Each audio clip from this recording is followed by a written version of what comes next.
Okay, so we've got everything laid out here for our TAT trip, and we've got about a month left before we take off. So we're going to do a test trip tomorrow, an overnight trip, and this will actually be our first ever adventure trip. Let's get fired up, let's go. All right, so we've got everything laid out on the table here. We'll go through the contents of what we're going to put in our bags. Our bags are sitting here, all of our gear. We hope this is enough. We'll pack it all up. We'll go for a trip tomorrow night and see how it works out. I've got to get everything in these two Tusk 25-liter bags and one Wolfman 20-liter bag and a Osprey Raptor 10-liter hydration bag. So this is what will be going on my motorcycle. These packs right here. And Jake has 3 Wolfman bags, each 20 liters, and a Kriega hydration bag, which is how many liters, Jake? 18. 18 liters. 3.5 So for water. that's our luggage situation. And this is all the crap we got to get in those bags. Not sure if it's possible at this point, but we're gonna give it a try. So what we've got here, help me out, Jake. This is sleeping bags. Yeah, so we got 2 sleeping bags here. They're 20-degree bags. Kelty. They're not the most expensive ones you can get, but they're like a down sleeping bag. And then we got like separate compression sacks for them. So they'll get a little bit smaller than this, about like, yeah, I don't know, 20% smaller than this or something. Then we needed some form of like a tarp to take just for general use. So we ended up going with the Eno Pro Fly rain tarp, which is actually like the rain tarp for their hammocks. But they seem pretty durable, so we're going to try and use them just as a general purpose tarp. And the other thing is they pack down way better than a normal tarp. Like, for example, this is pretty big, and this is a smaller normal size tarp, so this is just a little bit easier to deal with. And we bought the tarp in your hand. We bought this tarp here just for kind of general use, right? Yeah, I don't know if that one's going to make it. We're not sure if it'll fit or not, but we're going to try. But these will make it. So then we have nice little pillows to sleep on. Pack up nice and small, inflatable. And then also inflatable sleeping pads. And again, packs up pretty nice. And then because we expect to be camping a lot and be pretty smelly, we got liners for our sleeping bags so we don't get smelling too bad too quickly, and we can at least wash these pretty frequently. So we got liners for those. And then moving on from the sleeping to the tent itself, we ended up with the REI Half Dome 2 Plus tent. That's not a tent, is it? No, so this is the footprint for the tent. We wish the tent was that big. We wish the tent was this big. So this is the footprint for the tent. So this is basically just another tarp that's slightly smaller than the bottom of the tent to keep water and everything out. And then this is the tent itself. It's a 2 plus person tent, whatever that means, but I'm sure it'll be tight with both of us. Yeah, so we're both going to be sleeping in one tent. We decided to do one tent instead of 2 just to save on space, and we'll be both sleeping in the same tent. Oh yeah, getting cozy. Getting cozy. And then I tried to buy some packable towels. They don't appear that packable, but we got a couple towels, certainly be necessary at some point. Some emergency blankets just in case. Hopefully we don't need these, but hey, who knows? Hopefully not. Got us a first aid kit with just the essentials, a couple multi-tools for each of us, some fire starting equipment, and then the jet boil. So we plan on eating out as much as possible, but when we need to eat out when we're camping, we're going to go with the jet boil and just like the freeze-dried meals or ramen noodles or something very simple where all you need is to boil water. A little bit of cooking or a little bit of utensils to eat with, extra rag. In case we really get in a tight spot somewhere, we got a filtration system for water. And that covers it for the eating. And then for tools on the road, we have a tool roll with pretty much the essentials that you really need. This is a Cruise Tools Road Tech. I bought this, I think, from Rocky Mountain to Revzilla, one or the other. Yeah, not sure. Yeah, we got that. We have a trail stand, and I forget the brand for this, but looks pretty great. Pretty cheap solution. So if we need to change a tire, we can use our kickstand in conjunction with this to keep the bike stable. Exactly. Pair this with a kickstand, get one tire off the ground, spoke wrench. And then we realized the other day that one of our biggest points of failure is if we lose the ability to charge electrical devices, because we have a lot of things. We have like helmets with Bluetooth communication in them. We have our phones, our GPS unit, like watches, plus of course you got to keep the cameras charged. So we purchased a couple extra of the USB chargers, and they're really easy to swap on our bike. So we're going to take a couple extra of those with us, just in case we do ruin them. And we have had one go out already. Dad forgot to cover it up while washing his bike. So yeah, if they get wet, they die. Yeah, you can't let it get too wet. Yeah, they have a cover on them for a reason. Yeah, we learned. So if you don't leave this cover on in a rainstorm or something, you're going to lose one of these. So we got some backups. And then we have a couple extra tubes. We're just taking 2 front tubes for now. Worst case, if we lose a back tire, we'll shove it in, and that should limp us to the nearest shop. And then we have a portable inflator. So this actually plugs into the exact same port that our USB chargers plug into. So we can unplug this, plug in this charger, and fill up a tire. And then other than that, all we have left is clothing. So these are our jackets, and then this is Dad's pile of clothing. That's mine. And then some bathroom toiletries. Yeah, That should do it. so that we think is everything. I guess we'll find out tomorrow night what we're missing, hopefully, on our test run.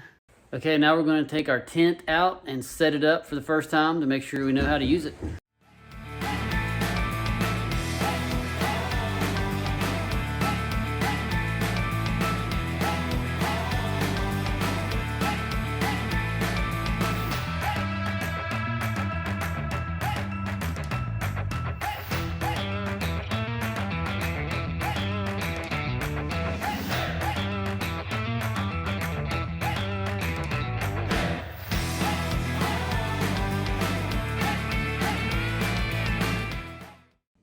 All right, we've got the tent set up. It went up pretty easy. It's a 2-man tent. It's gonna be pretty tight in there. we're gonna be a little snug, but it went up easy and looks to be a nice tent. Welcome to Adventure Touring Cribs. This is our crib for the next, well, for 30 days in July. It's got the rain fly on it here. And stepping in through the front door, we get to the main living area. We have these air mats and air pillows, which are not very comfortable. And we have a sleeping bag here and a liner for the sleeping bag. There's the liner and the bags. And it's pretty tight. But we do have his and hers doors. So there's a door on each end for us. So there it is in all its glory. We'll be setting up tomorrow night in the woods somewhere in southern West Virginia to try her out.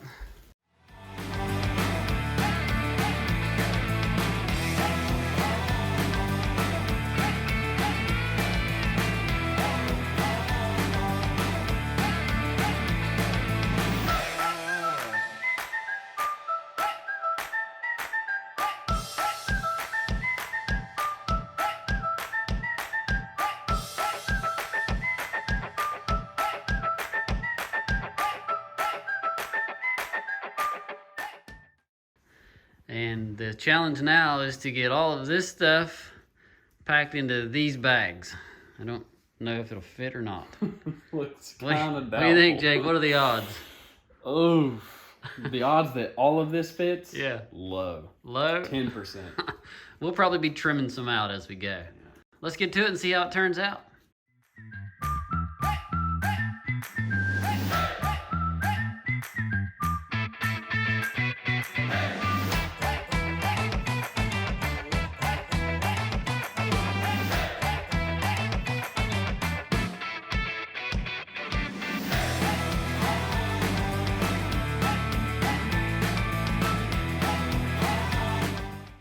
Okay, everything is in the bags, and it all actually fit. It fit in the bags. I've got my Wolfman and my 2 Tusks in the tent. Jake has his 3 Wolfman bags. Now we just gotta get them packed on the motorcycles, and we'll be ready for adventure. So Jake's got his Wolfman luggage all packed up and loaded on the bike. Looks pretty good. What do you think of the Wolfman setup, Jake? I'm really jealous of your internal dry bags. Yeah. Getting these things on and off, it took me like 30 minutes probably just to get it on. So I think I'm gonna look for something. You can get a dry bag that's the same size as that, maybe. Yeah, I think I'm going to have to do something like that. Yeah. The good news is though, is like I changed how some of this was hooked. So now I should be able to, if like we're at a hotel and I really need to, I can pull the whole thing off relatively easy. Yeah. But the bags are on there. Yeah. And then you got to figure out a way to get your roto packs on there too. So this is what I'm thinking. Tell me if you think this is a bad idea. You know what you should do is put that Tusk rack on there. Oh. That would make it easy. Oh. Yeah. Just put So ugly. It would fit. That Tusk rack would fit right there on the fender. Oh. And then this would strap right to it. That'd be really easy. I got stuff to strap to. I got like yeah, 3 or 4 anchor points here, and then I can hook it once around. Yeah, but it'd be a lot more secure with that rack back there. Most of the time it's empty. Right? Yeah. I don't know, the rack's ugly. Well, you can take it off when you're done.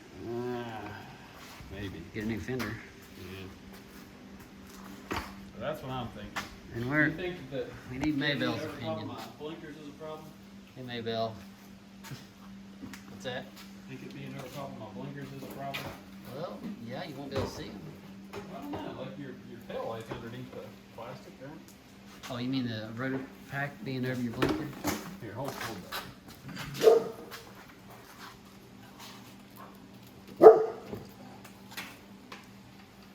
Bro's mad at something.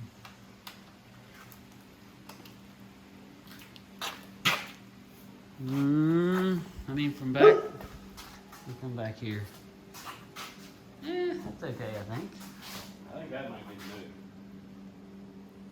new. Yeah.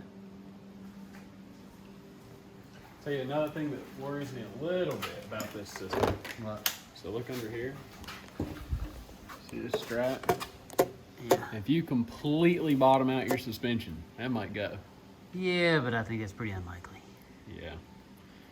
I figure on this trip we're trying to be taking it pretty easy. So. Hopefully. Yeah, I think that, I tell you, getting on sucks now. Yeah, it's gonna be harder to get on. But I think like, I mean, it feels fine sitting on it. The tag doesn't feel any there. It doesn't feel like it's weighted. Yeah, it looks fine, dude. We can measure it and find out. Yeah. But I figure a lot of the weight we're carrying too will be on us. Right? True, once you get all your Helmet, gear on. boots, backpack, We need to do that water. and set the sag. Yeah. Yeah, we should do it. Also forgot how heavy this clutch was. Mm-hmm. Gotta work it. Pull that clutch. I can one finger it, but I have to use my middle finger. The KTM clutch is easy. Yeah, it's nice. Hydraulic plus 250. Yeah. These 450s, you gotta work your hands out on those. Okay, we got the RL all loaded up with the Tusk luggage. Got the Tusk luggage on the sides and the Wolfman on the top. Packed up pretty good. Had to leave a few things out. Not too many. So there it is. There's the Highland, Tusk Highland, and the Wolfman. We'll be calling Jake Wolfman Jack on this trip. That's right. Won't be able to keep up. And I think our consensus is that we like the Tusk system better. Wouldn't you say, Jake? Yeah, the Tusk system is better just because it's more modular and you got stuff sacks that come with it. So when you stop somewhere, you can just pull them out and roll. Versus the Wolfman, if you needed to take this bag off, it's an ordeal, especially to get it back on. So I ended up buying some like separate bags to go inside. So hopefully that'll work reasonably well, but we'll see. All right, we have a late breaking development here. Jake has decided to put the rack on his fender. So he's gonna put this Tusk rack onto his fender, kind of like what's on my bike, because it gives you so many more mounting options. So I have my Giant Loop 2-gallon fuel bladder here for when we have long days where we may not have a gas station. And I've found that it's going to mount nicely to the back of this Tusk Highlander system. So basically what I'll do when it's full is I'll just put it right there. It'll sit right there, and I will use these straps I got with it. And they'll go and strap it to the bag here and here. Strap it to the bottom rack here and here. right there, and should work out really well.